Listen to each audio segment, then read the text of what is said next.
बात 1940 की है, जब भारत में अंग्रेज रहा करते थे।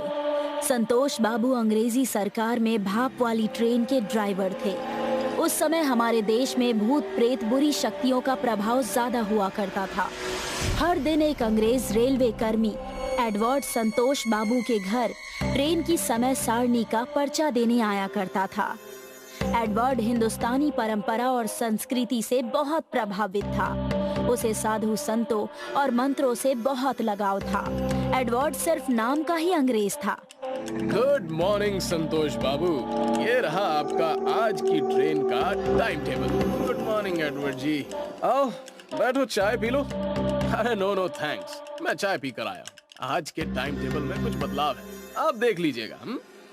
अरे एडवर्ड जी ये क्या? मेरी ड्यूटी तो डे शिफ्ट की होती है, पर आज तो नाइट शिफ्ट का टाइम टेबल आया है। जी संतोष बाबू, आपको ट्रेन का इंजन मुंबई पहुंचाना है, जिसके लिए आपको आज रात 1 बजे रेलवे यार्ड पहुंचना होगा। ठीक है एडवर्ड जी, मैं आज रात टाइम पर रेलवे यार्ड पहुंच जाऊंगा। संतोष बाबू ने अपनी पत्नी विमला को भाप वाला इंजन बम्बई पहुंचाने की बात बताई। अरे विमला सुनो, मुझे आज रात मुंबई रवाना होना है। तुम मेरा खाना पहले ही तैयार कर देना, 24 घंटे का सफर होगा कम से कम। सुनो जी, अकेले मत जाना, अपने साथ अपने दोस्त राजेश को भी ले जाना।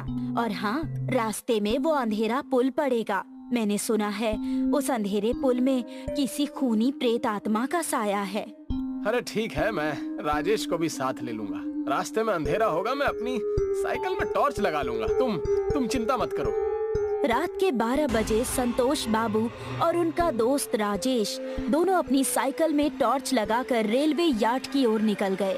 जैसे ही संतोष बाबू और राजेश अंधेरे पुल के करीब पहुँचे कि तभी उन्हें एक सुंदर स्त्री दिखाई दी।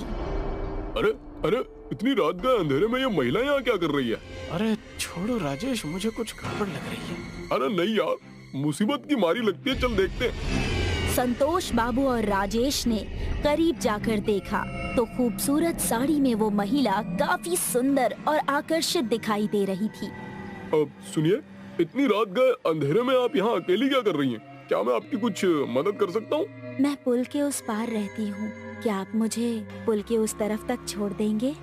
उस महिला की खूबसूरती और आवाज पर राजेश सम्मोहित सा हो गया। संतोष बाबू अपने दोस्त को मना करने ही वाले थे कि राजेश ने उस औरत से कहा, हाँ क्यों नहीं, हम उसी तरफ जा रहे थे। चलिए मैं आपको पुल के उस तरफ छोड़ देता हूँ। वैसे आपका नाम क्या है? मेरा नाम गुंजन है।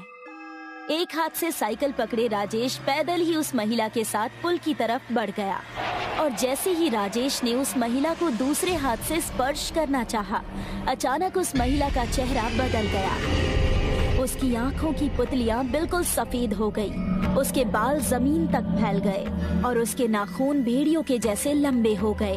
उसने भारी आवाज में संतोष बाबू से कहा, बहुत वक्त के बाद इंसानी खून पीऊंगी। इतना कहकर प्रेतात्मा बन चुकी उस औरत ने अपने भेड़िए जैसे दांत राजेश की गर्दन में गाड़ दिए और अपने नुकीले पंजों से एक झटके में राजेश की गर्दन उखाड़कर फेंक दी। इससे पहले वो संतोष बाबू की तरफ बढ़ती, वो साइकिल पर बैठकर तेजी से पैडल मारते हुए पुल से उस तरफ भाग गए। उन्हें दूर जाता देख प्रेतात्मा गुस्से से तिलमिला उठी। कब तक अपनी जान बचाकर भागेगा? मरेगा तू। उसकी चेतावनी से संतोष बाबू का कलेजा कांप गया। वो हांफते हुए रेलवे यार्ड तक पहुंचे और साइकिल सहित गिरकर बेहोश हो गए। एक अंग्रेज अफसर ने उन्हें उठाया। अरे संतोष बाबू उठो, होश में आओ। क्या हुआ आपको? सर मैं ठीक हूँ। मैं घर से ड्यूटी के लिए अपने दोस्त राजेश के साथ निकला तो अंधेरे में पुल के पास उस प्रेत आत्मा ने मेरी आंखों के सामने मेरे दोस्त को मार डाला सर। वो आत्मा कई लोगों को मार चुकी है। जब आप घर लौट कर जाओगे तब मैं आपकी मदद करूंगा। साहब मुझे बहुत डर लग रहा है। रास्ते में वो प्रेत आत्मा जरूर मुझे भी मार डालेगी सर। मुझे बचाओ सर, मुझे बचाओ। मैं प्रेतों से बचने वाले कुछ मंत्र जानता। तुम मुझे अपना रुमाल दो, मैं उसमें कुछ अभिमंत्रित दाने रुमाल में रखकर तुम्हें दूंगा। पर साहब उससे क्या होगा? क्या वो प्रेत आत्मा मुझे नहीं मारेगी? जब तुम पुल पार करोगे तो वो प्रेत आत्मा तुम पर हमला करने जरूर आएगी।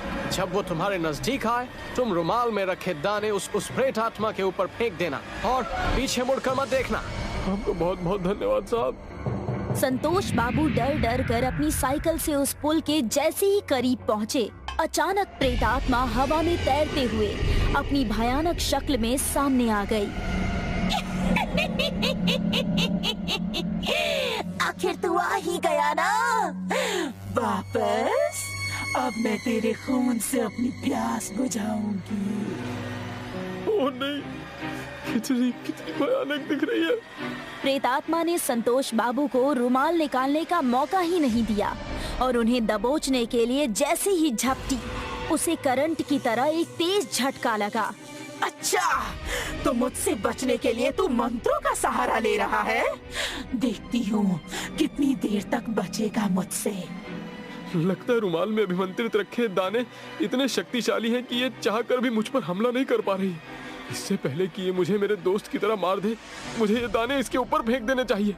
जैसे ही संतोष बाबू ने अपना रुमाल निकाला, उन्होंने देखा कि वो प्रेतात्मा अपने हाथों में राजेश का कटा हुआ सिर लिए खड़ी हंस रही थी।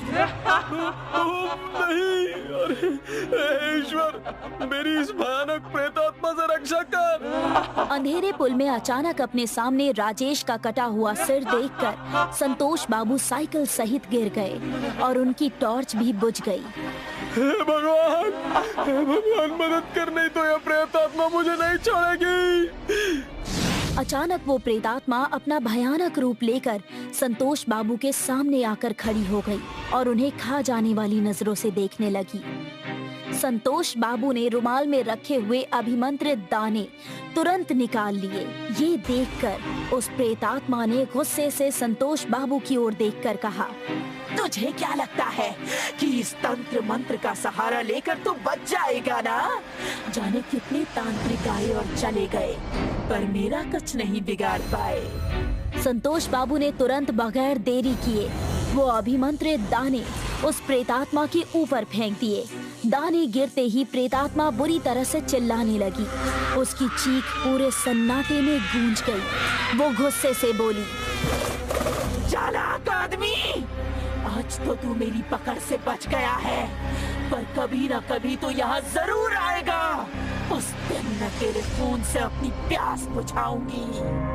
प्रेतात्मा की भयानक आवाज संतोष बाबू के कानों में पड़ रही थी, पर उन्होंने पीछे मुड़कर नहीं देखा और तेजी से घर की ओर निकल गए।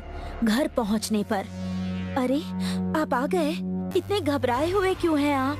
मेरे कुछ मत पूछो विमला, मेरा दोस्त मारा गया उस अंधेरे पुल में। और तो और अंधेरे पुल की वो प्रेत आत्मा मेरी भी जान लेने वाली थी। वो तो भला उस अंग्रेज अफसर का जिसने मुझे बचाया। हे भगवान, ये क्या कह रहे हैं आप? शुक्र है कि आप सही सलामत घर लौट आए।